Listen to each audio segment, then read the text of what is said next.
Nakakatuwa, no? Ang laki rin ang naitulong ni Meta sa kapaligiran natin. Lalo na tuwing umaga, wala ka na halos makita ang mga chismosa na nakatumpok dyan sa labas ng bahay niyo. Halos bihira na nga rin silang tumumpok dyan eh.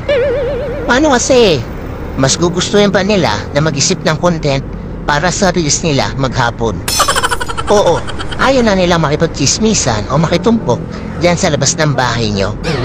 Actually, yung atensyon nila imbis na makipagchismisan, napunta na lang talaga sa pagre-reels. At ito pa ha, imagine niyo. Kung dati, bumibili lang ng mga lutong ulam yung mga yan, na yun, sila na mismo ang nagluluto ng mga ulam.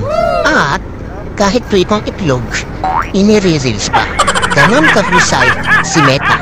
At ito ang pinakamalupit. Kung yung dati yung asawa mo tinatalakan ka sa tuwing uuwi ka, ngayon, hindi mo na makausap. Kasi busy na sa pagla-live o hindi kaya busy sa panonood ng live. At ang mas matindi, hanggang madaling araw, nakikipag-engage na lang siya dahil wala na siyang pakialam sa'yo.